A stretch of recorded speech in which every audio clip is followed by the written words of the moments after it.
हरिहंत सिद्ध सूर्य उपाध्याय साधु सर्व अर्थ के प्रकाशी मांगलिक उपकारी है। तिन को स्वरूप जाने रागते वही जो भक्ति काय को नवाई ये स्तुति को ऊंचाई है। धन्य धन्य तिन ही से काज सब आज भये कर जोड़े बारे बारे वंदना हमारी है। मंगल कल्याण सुख ऐसो हम चाहते हैं हो मेरी ऐसी दशा जैसी तुम धारी है। हो मेरी ऐसी दशा जैसी तुम धारी है। हो मेरी ऐसी दशा जैसी तुम धारी है। तत्वज्ञान पाठमाला भाग 1 5 भाव की चर्चा कल हमने यहाँ प्रारंभ की है। 5 भावों के नाम बतलाने वाला एक सूत्र कल हमने पढ़ा था, उमा स्वामी आचार्य का लिखा हुआ। उम्मीद करता हूँ सूत्र आप सभी लोगों को याद होगा, हो गया होगा अब तक तो। एक आध बार बोल लेते हैं, ज़्यादा नहीं बोलेंगे। औपशमिक शायिको भावौ, औपशमिक शायिको भावौ, मिश्रश्च जीवस्य स्वतत्व मौदैक पारिणामिकौ च, स्वतत्व मौदैक पारिणामिकौ च। औपशमिक शायिको भावौ मिश्रस्य जीवस्य स्वतत्व मौदैक पारिणामिकौ च। मिश्रस्य जीवस्य, ठीक है, हाँ बस चे बोल लो आप तो, है ना। चलिए कोई बात नहीं। आपने रटाया नहीं क्या रात को? देखो क्या क्या हो गए यहाँ, विषय क्या क्या हुए। एक तो हो गया औपशमिक, पहले का नाम क्या है औपशमिक, दूसरे का नाम क्या है शायिक, फिर तीसरा शायोपशमिक माने मिश्र, फिर चौथा औदैक और पांचवा पारिणामिक। ये 5 भाव हैं, ये जीव के भाव हैं, जीव के स्वतत्व हैं। ये 5 शब्द कई लोगों ने पहली बार सुने हैं, ये शब्द पहली बार सुने हैं, लेकिन कोई बात नहीं, डरने की बात नहीं है। दुनिया में सारे काम जो आप कर रहे हैं वो कभी न कभी पहली बार हुए थे। जब चलना सीखा था तो आपको बहुत कठिन लगता था, जब बोलना सीखा था तो बहुत कठिन लगता था, उठना बैठना खाना पीना ये सारे काम। और आज तो आप कितनी स्पीड से दौड़ते हैं, फ्लुएंटली बोलते हैं, कंप्यूटर चलाते हैं, साइकिल चलाते हैं, गाड़ी चलाते हैं, बाइक चलाते हैं, तो कितना फास्ट करते हैं। इसका मतलब प्रैक्टिस, अभ्यास, बार बार। जब ये शब्द बार बार कर्णेंद्रिय का विषय बनेंगे तो ये शब्द हमारे लिए फैमिलियर हो जाएंगे। ऐसा हो जाएगा अरे औपशमिक माने क्या होता है, भाव वासन होने लग जाएगा। कल हमने औपशमिक के संदर्भ में थोड़ी बहुत बात पढ़ी थी, हम आपको बतलाएं उसी बात को। तो एक एग्जाम्पल देकर इसकी चर्चा की जाती है, वही गंदे पानी का उदाहरण देकर के। कल भी बात कही थी मैंने, उसमें फिटकरी डाल दी तो गंदगी नीचे दब गई, गंदगी नीचे बैठ गई। बस बैठ जाना, दब जाना, और उस दबी हुई अवस्था में उदय नहीं आ रहा है कर्म का, दबी हुई अवस्था में कर्म का फल नहीं मिल रहा है। जो गंदगी दब गई है उस दबी हुई गंदगी का रस स्वाद उस ऊपर के निर्मल जल में नहीं है, वो सब दब गया है, कुछ भी नहीं, नीचे बैठ गया है। बस ऐसे जो भाव हैं, कर्म की तरफ से बात कही दबना, और उस सहित जो जीव के भाव हैं वो है औपशमिक। उपशम, उपशम माने दबना, उपशम से जो भाव होते हैं उनका नाम है औपशमिक, ठीक है। और क्षय से जो भाव होते हैं उसका नाम है क्षायिक। माने जिसमें कर्म के क्षय की विवक्षा से चर्चा हो वो है क्षायिक, ठीक है ना। मेरे साले के बच्चे हैं, एक का नाम है उपशम, एक का नाम है क्षायिक। क्या मैंने कर्म को दबाने की बात जहाँ हो वह उपशम, और कर्म के नष्ट करने की बात जहाँ हो उसका नाम है क्षायिक। अभी क्षायिक पढ़ रहे हैं अपन। हाँ, सब कर्मों का क्षय करके अनंत अवस्था की प्राप्ति होती है। चलिए क्षायिक भाव पढ़ते हैं हम। देखिए ये पांचों भावों का एक बार अपन पहले यहाँ स्वरूप पढ़ेंगे, ठीक है। फिर उसके बाद में इससे रिलेटेड कुछ प्रकरण दिए हैं पीछे, सरलता से इन बातों को समझाने के लिए। फिर जैसे जैसे हम आगे बढ़ेंगे ये कंसेप्ट क्लियर होगा। क्षायिक भाव क्या है? आत्मा के स्वसन्मुख पुरुषार्थ से किसी गुण की अवस्था में अशुद्धता का सर्वथा क्षय होना, किसी गुण की अवस्था में अशुद्धता का क्षय होना, कोई एक पार्ट विशेष में पूरी तरह से अशुद्धि नष्ट हो गई है, अर्थात पूर्ण शुद्ध अवस्था का प्रकट होना, सो क्षायिक भाव है। उस ही समय स्वयं कर्मावरण का सर्वथा नाश होना, सो कर्म का क्षय है। देखिए यहाँ क्षायिक भाव की चर्चा भी दो अपेक्षाओं से की है। एक आत्मा के गुण की विकृति का पूरी तरह से नष्ट होना, ये तो आत्मा की अपेक्षा से बात कही, और उसी समय कर्म जो बंधे थे आत्मा के साथ में वे पूरी तरह से नष्ट होना, वो कहलाएगा क्षायिक। अब सुनो भाई, कर्म पूरी तरह से नष्ट होने को क्षायिक कह रहे हैं, तो ये दशा तो फिर छद्मस्त के तो हो नहीं सकती। छद्मस्त मतलब संसारी, छद्मस्त मतलब अरहंत अवस्था के पहले पहले। छद्म शब्द का अर्थ होता है आवरण, छद्म स्थ स्थित होना, छद्मस्थ, छद्मस्थ, छद्मस्थ माने आवरण सहित जो जीव है वे सब छद्मस्थ हैं।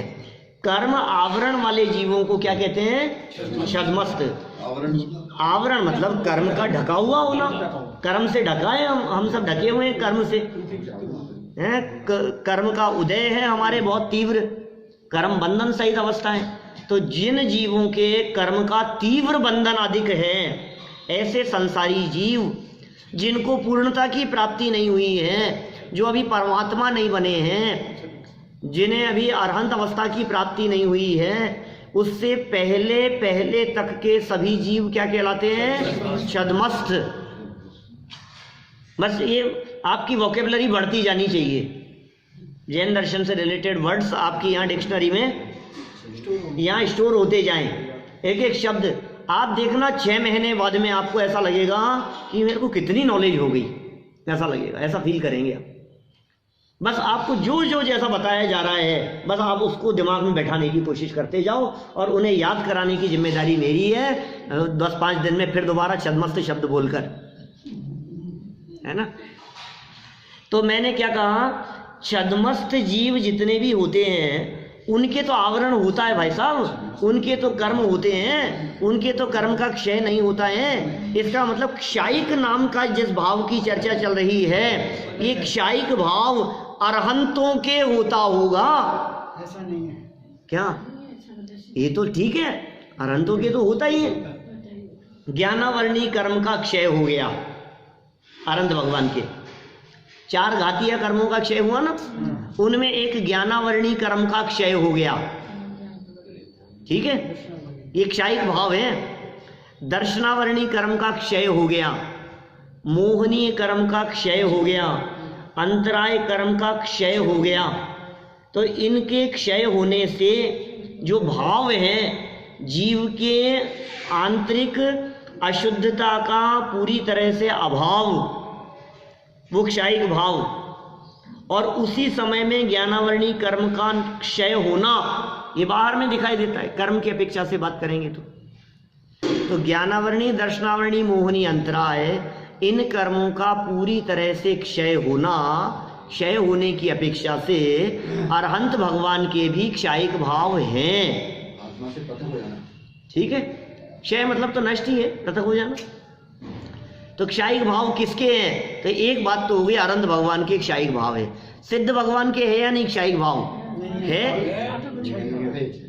सिद्ध भगवान के क्षयिक भाव है। क्यों नहीं है क्षयिक भाव?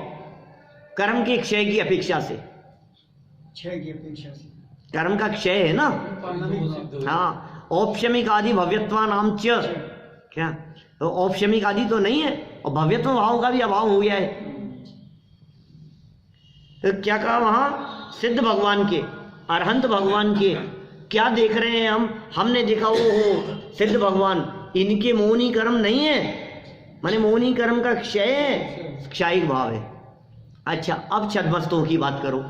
छद्मस्त मतलब किन की बात करें? अपन लोगों की, संसारियों की, पहले गुणस्थान से लेकर 12वें गुणस्थान वालों की। अरहंत भगवान के होता है 13वां गुणस्थान। अरहंत भगवान के गुणस्थान कौन सा है? 13 और 14 नंबर भी, 2 गुणस्थान है अरहंत भगवान के, 13वां और 14वां। 13वें गुणस्थान के पहले वाले माने अप टू 12, 12वें गुणस्थान तक जितने भी जीव हैं वे सब कौन से होंगे? छद्मस्थ। उनके क्षयिक भाव है या नहीं है? छद्मस्थ उनके क्षयिक भाव है या नहीं है? बोले उनमें भी कोई जीव ऐसा हो जिस जीव के दर्शन मोहनीय कर्म नष्ट हो गया हो, सिर्फ दर्शन मोहनीय यदि नष्ट हो गया है तो उस अपेक्षा से छद्मस्त जीव के भी क्षयिक भाव कहा जाता है। वो चौथे गुणस्थान में भी हो जाता है। इसका मतलब क्षयिक भाव क्षय की अपेक्षा से, किसके क्षय की अपेक्षा से? सिद्ध भगवान के तो सबके क्षय की अपेक्षा है, सारे कर्म का क्षय है। अरहंत भगवान के घातिया कर्मों का क्षय है, और छद्मस्त के घातिया कर्मों का तो क्षय पूरा कैसे होगा? अभी तो छद्मस्त है। तो मोहनीय कर्म में अकेले दर्शन मोहनीय का, मोहनी 2 थे ना, कौन कौन से? दर्शन मोहनीय और चारित्र मोहनीय। तो चारित्र मोहनीय का क्षय होने पर तो परमात्मा बन जाते हैं। चारित्र मोहनीय उसका क्षय होने पर भगवान हो जाते हैं। 10वें गुणस्थान के अंत में के 12वें के पहले समय में ये 12वां गुणस्थान, फिर बस अरहंत दशा की प्राप्ति होगी, भगवान हो गए वो तो। अभी जो दर्शन मोहनीय है, उस दर्शन मोहनी का अभाव ये चौथे गुणस्थान वाले के भी हो सकता है, घर गृहस्थी वाले के भी हो सकता है, परिवार के बीच में रहने वाले के भी हो सकता है। जब हम कहते हैं ना भरत जी क्षयिक सम्यक दृष्टि थे, घर में ही वैरागी भरत जी, घर में ही वैरागी। क्या बहुत सुंदर भजन है उनका, संजीव जी का, दिल्ली वालों का बहुत सुंदर भजन बनाया है उन्होंने, और अपन चलाएंगे बस में, है ना। तो घर में रहते हुए भी कैसे वैरागी होते हैं वो, क्षयिक सम्यक दृष्टि। रामचंद्र जी क्षयिक सम्यक दृष्टि थे, क्षयिक सम्यक दृष्टि थे। इसका मतलब क्या समझना, उनके 3 और 4 7 कर्मों का अभाव होना, 3 चारित्र और 4 उसका नाम क्षयिक सम्यक्त्व, उसका नाम क्षयिक सम्यक्त्व। हाँ सही है, बिल्कुल सही है। दर्शन मोहनी की 3, दर्शन मोहनी की 3, मिथ्यात्व, सम्यक मिथ्यात्व, सम्यक मोहनी है, और चारित्र मोहनी के 25 भेद हैं। देखो भाई, ये सारी बातें आपको 4-6 महीने पहले पढ़ाई जा चुकी है।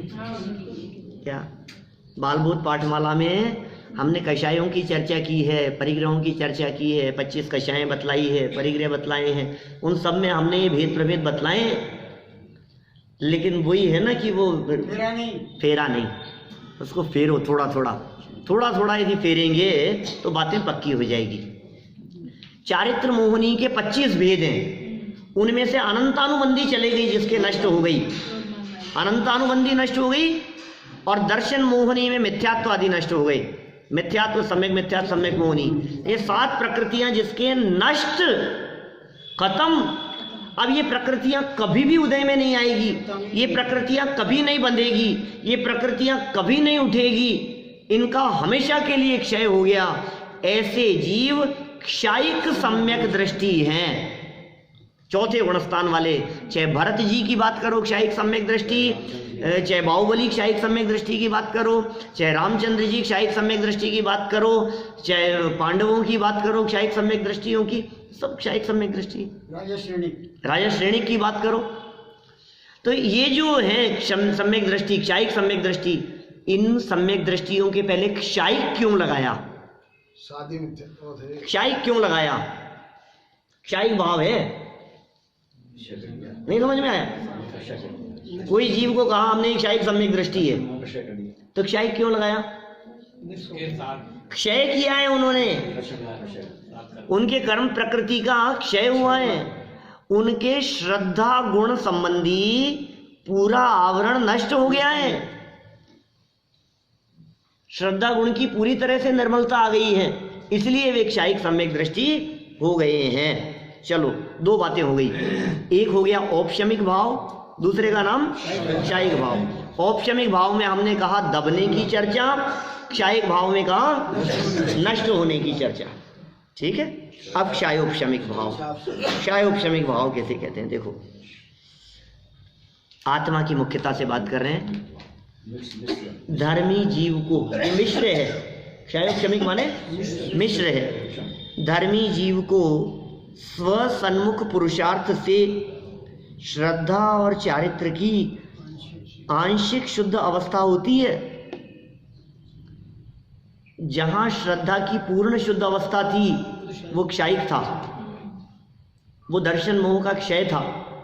श्रद्धा की पूर्ण निर्मल अवस्था, ठीक है ना, वो क्षय था, वो क्षायिक भाव था, वो सम्यक दृष्टि जीव क्षायिक सम्यक दृष्टि हो गए थे। अब यहाँ श्रद्धा और चारित्र की पूर्ण शुद्धता नहीं है, आंशिक है। आंशिक शुद्धता में क्या बात गर्भित होती है? आंशिक शुद्धता का मतलब है कुछ मलिनता भी है और कुछ निर्मलता भी है। आंशिक शुद्ध में 2 बातें हो गई ना, आंशिक शुद्ध में 2 बातें हो गई, कुछ मलिनता भी है और कुछ निर्मलता भी है। इसका मतलब दोनों का मिश्र है, इसलिए इसका नाम क्या कहा? क्षयोपशमिक भाव। क्षय उपशम, इन दोनों को मिलकर के बनता है क्षयोपशम। पहला उपशम पढ़ा, दूसरा क्षायिक पढ़ा। उपशम और क्षय, ये 2 भाव पढ़े हमने। तो उपशम और क्षय, क्षय और उपशम, इन दोनों को मिला दो तो क्षय उपशम, क्षय उपशम है ना। क्षय और उपशम मिलकर के क्या हो गया? क्षय उपशम। तो ये तीसरे भाव का नाम क्या है? हाँ हाँ, श्रद्धा गुण की आएगी, है ना। और किसी, अभी जो किसी गुण की अवस्था में जो बात कही है ना, इसमें क्योंकि फिर वो ऊपर यदि लगाएंगे अपन, यहाँ छद्मस्त का प्रकरण तो है नहीं, तो किसी गुण की अवस्था का मतलब यदि ज्ञान गुण की अवस्था में भी हो गई है तो भी हम कह देंगे। तो वो सब एक साथ नहीं, अभी किसी भी गुण के अंदर यदि हो गया है, किसी में भी, माने किसी भी गुण का यदि शुद्ध परिणाम देखा जा रहा है तो क्षायिक भाव। कि साहब केवल ज्ञान, केवल ज्ञान कौन सा भाव है? बोले क्षायिक भाव है। क्यों है?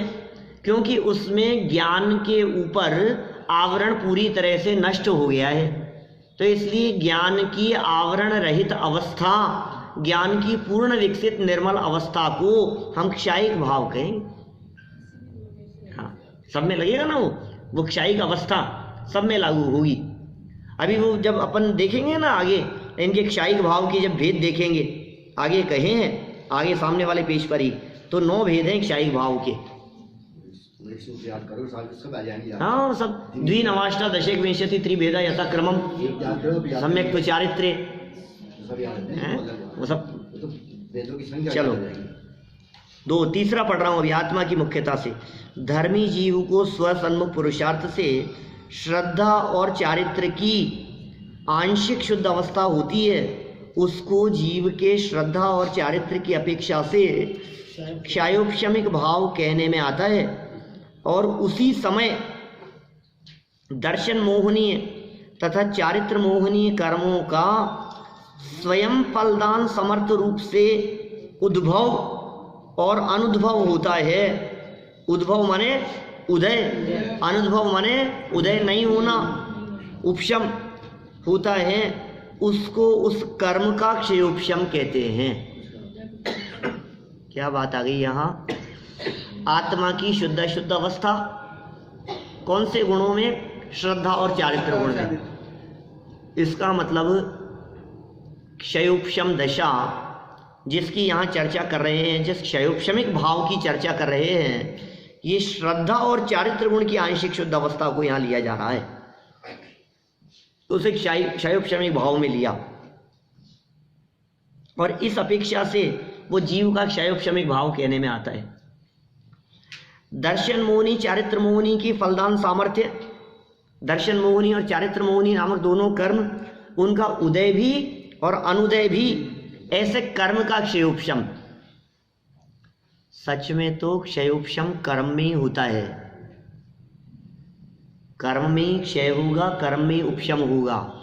उस क्षय और उपशम में जीव की जो विकारी अविकारी अवस्था है उसे जीव का क्षयोपशम कहने में आता है। कर्म का क्षयोपशम निमित्त और जीव का क्षयोपशम जीव की पर्याय में, वो उसका भाव।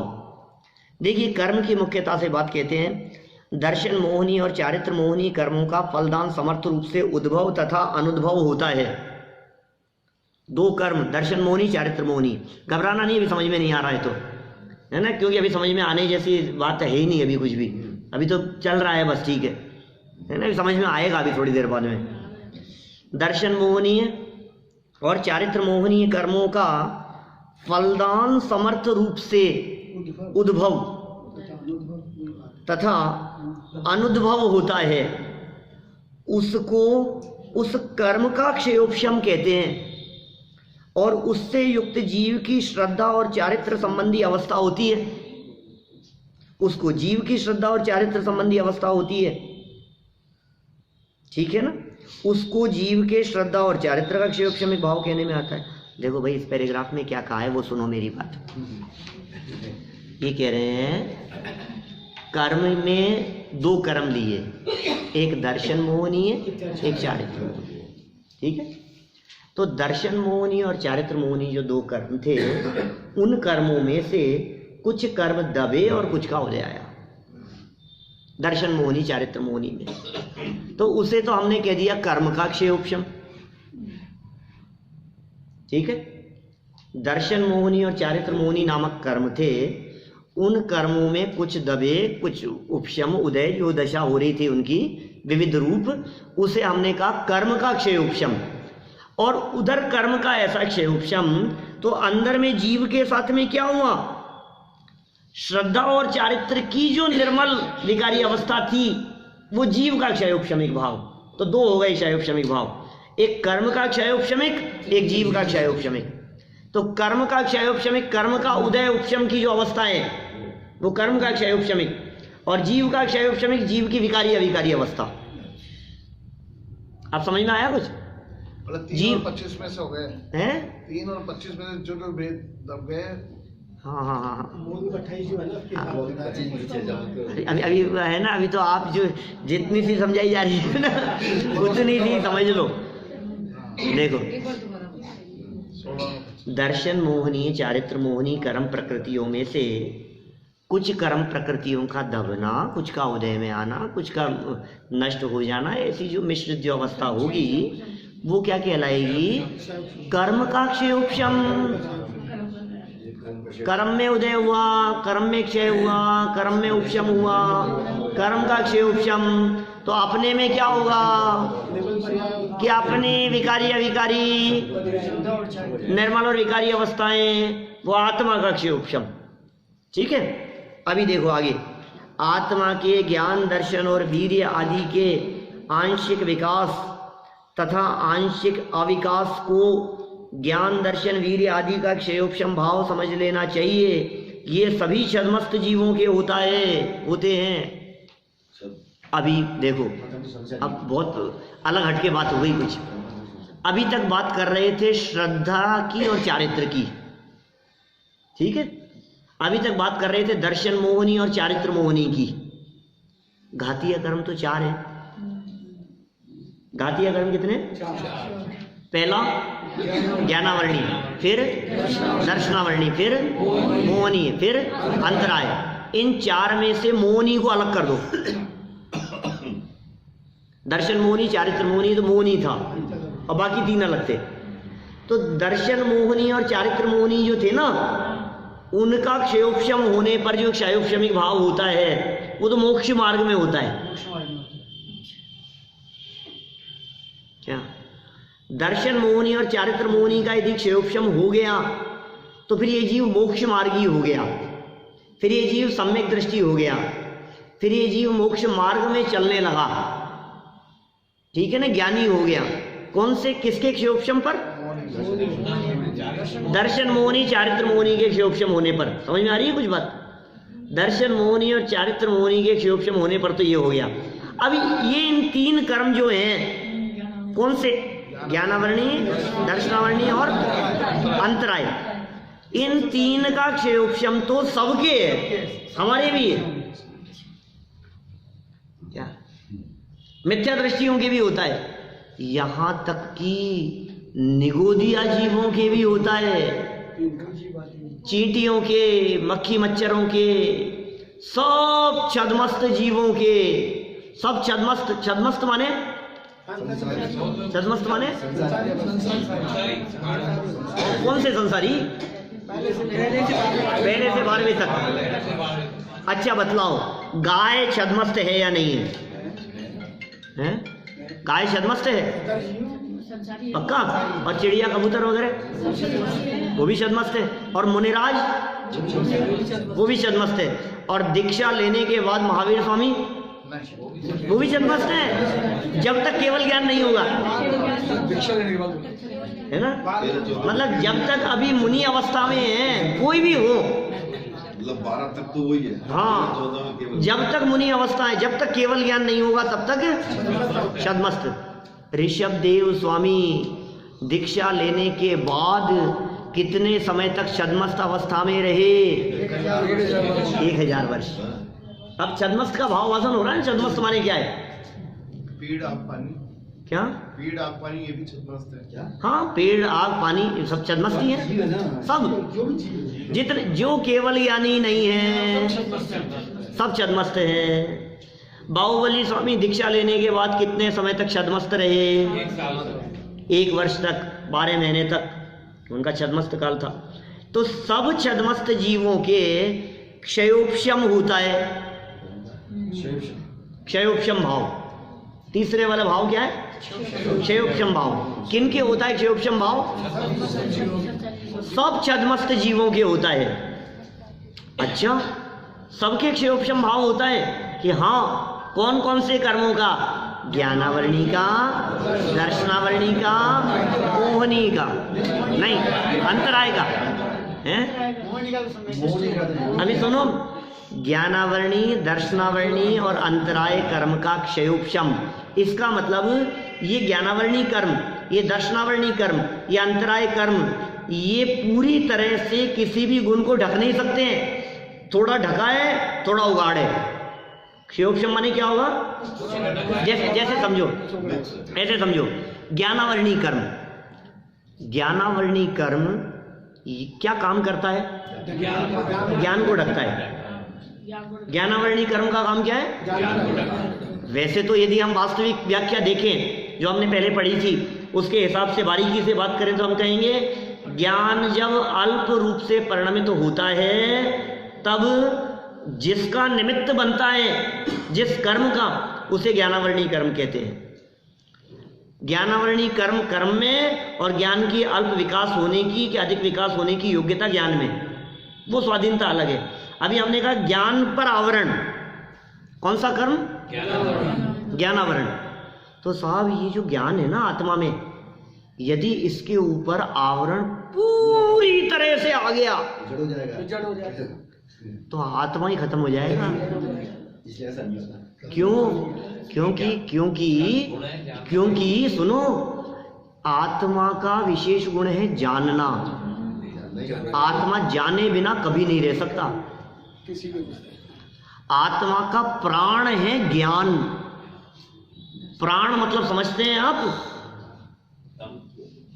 सुख, सत्ता, चैतन्य, अवबोध, ये भाव प्राण है। प्राण मतलब जिनको निकाल दो तो वो मर जाएगा, उसका नाम प्राण है।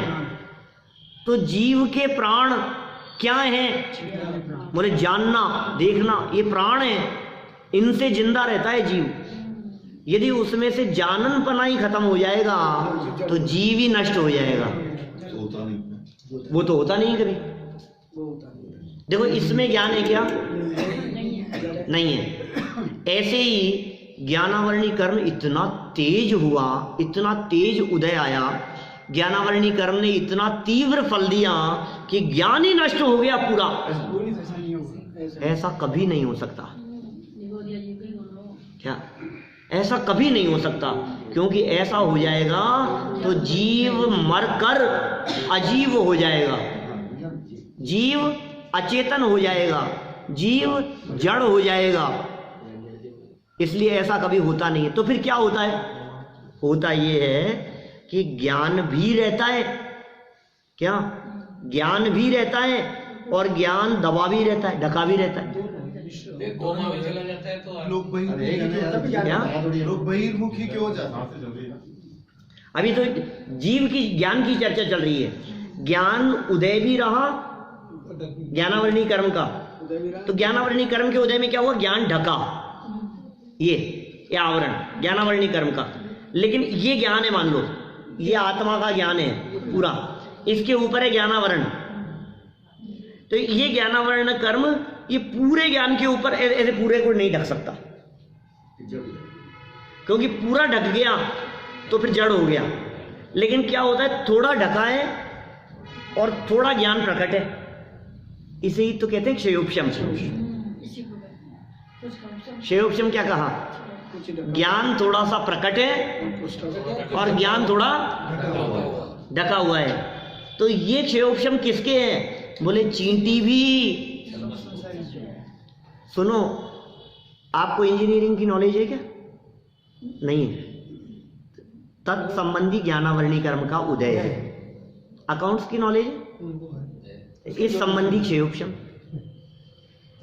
जितनी प्रकटता है उतना क्षयोपशम, जितनी अप्रकटता है उतना उदय। उदय और प्रकटता, इनकी जो मिश्रित अवस्थाएं हैं, ये मिश्रित अवस्था वाले को कहते हैं क्षयोपशम। थोड़ा समझ में। अभी आप ये तो भूल जाओ कि बिल्कुल पानी की तरह निर्मल हो जाएगा अभी आपका ज्ञान इस विषय में।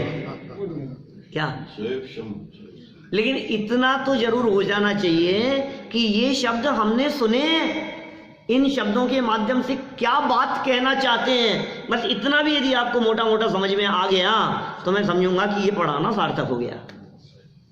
अभी हमने ज्ञान की बात कही, ऐसे ही दर्शन पर लगाओ, ऐसे ही शक्ति पर लगाओ। ज्ञानावरण, दर्शनावरण और अंतराय।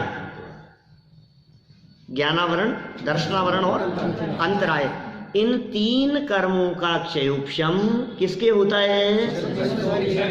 सब छद्मस्थों के, सब छद्मस्थ जीवों के इनका क्षयोपशम होता है। बराबर। और मोहनीय कर्म का क्षयोपशम किसके होता है? वो भी छद्मस्थों के, लेकिन सब छद्मस्थों के नहीं। जिनको केवल ज्ञान नहीं हुआ है और जो मोक्ष मार्ग जिनके शुरू हो गया है उनके होता है क्षयोपशम भाव। किसके कहा हमने? अब देखो, अब दो तरह के क्षयोपशम भाव हो गए। क्षयोपशम भाव की चर्चा दो प्रकार से हो गई। घबराना मत, पक्का कराना मेरा ही काम है भाई। क्या तो होमवर्क तो है नहीं कुछ भी, सब क्लास में ही होना है, सब जो भी होना है। बस इतना चाहिए कि रेगुलर रहना। क्या? गैप मत करना।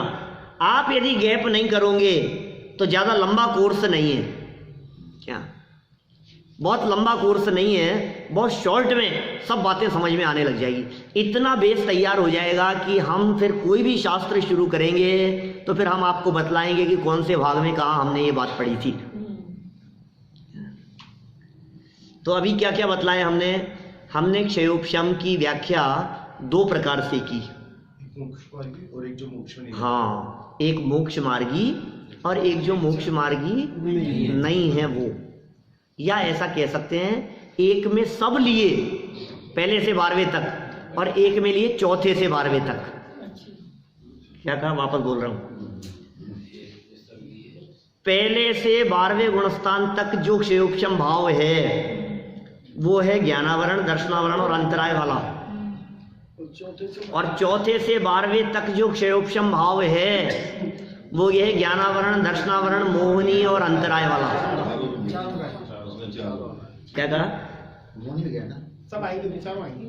पहले गुणस्थान से 12वें गुणस्थान तक सिर्फ 3, ज्ञानावरण, दर्शनावरण, अंतराय वाला, और चौथे से 12वें तक ज्ञानावरण, दर्शनावरण, अंतराय और मोहनी भी। क्या 12वें तक नहीं लगाना, वास्तव में मोहनी के जो क्षयोपशम की स्थिति है ना, वो मोहनी के क्षयोपशम की स्थिति बनती है 7वें तक ही। क्या भी इनका प्रश्न है क्यों मोहन, क्योंकि फिर या तो उपशम श्रेणी चढ़ेगा या शपथ श्रेणी चढ़ेगा, 7वें तक ही है वास्तव में मोहनी के क्षयोपशम भाव की स्थिति। आप कुछ पूछ रहे 1 से 4 तक, 1 से 12 तक और 4 से 12 तक।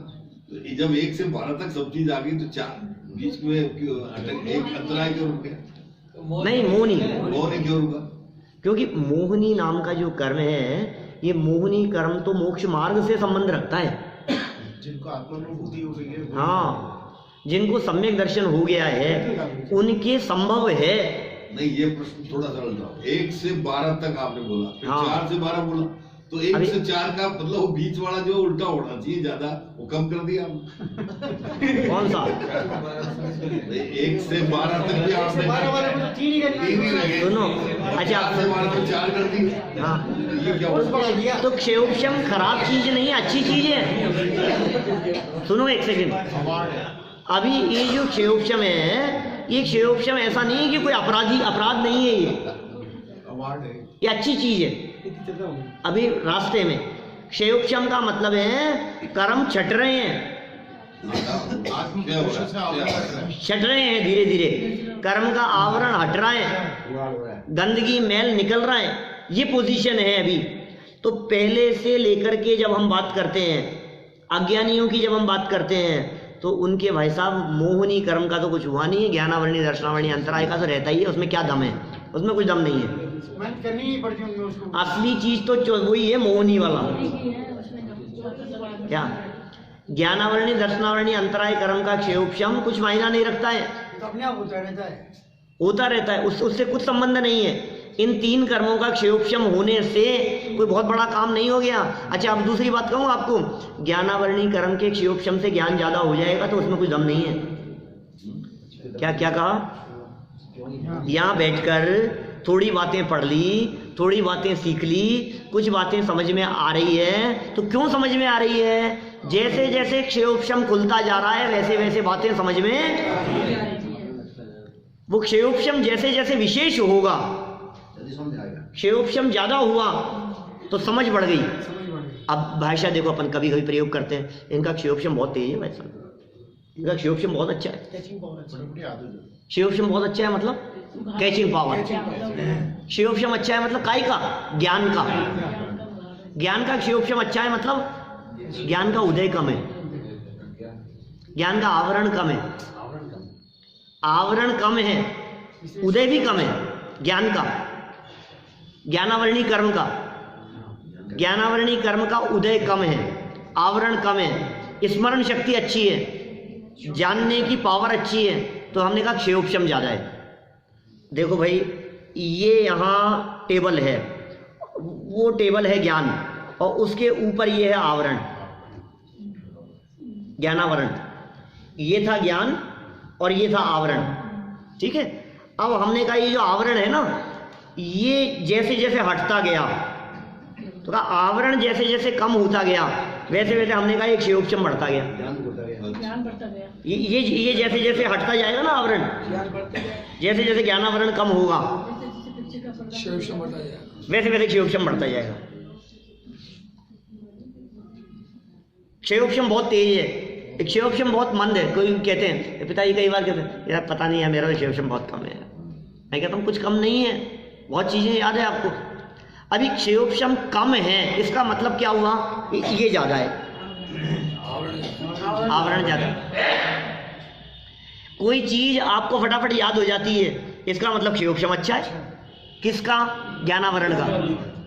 कोई चीज़ बार बार याद करने पर भी याद नहीं होती है तो इसका मतलब क्षेयोपशम कम है। तो क्षेयोपशम कम का मतलब ज्ञानावरणी कर्म का उदय ज़्यादा है।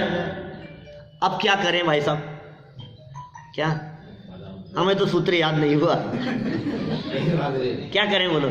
सुनो, पहला सूत्र याद करने में तकलीफ होती है ज़्यादा, दूसरा याद करने में तकलीफ होती है कम। लेकिन जैसे जैसे आप बढ़ते जाएंगे वैसे वैसे आपके ज्ञानावरणी कर्म के बादल छटते जाएंगे, याद होने लग जाएगा। ये बताता हूँ मैं, हमेशा बहुत बार कहता हूँ भाई, अपनी यदि स्मरण शक्ति बढ़ानी है तो उपाय क्या है, बादाम खाएं, क्या खाएं बोलो,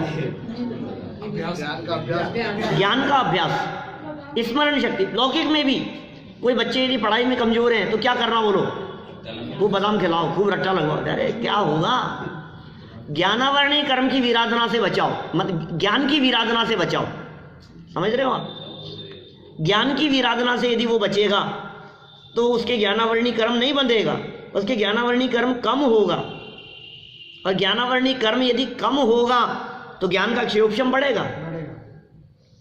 बचपन में ये बातें आपने सबने सुनी होगी, बेटा किताब जमीन पे नहीं रखते, बेटा किताब के पैर नहीं लगाते, सर पे लगाओ।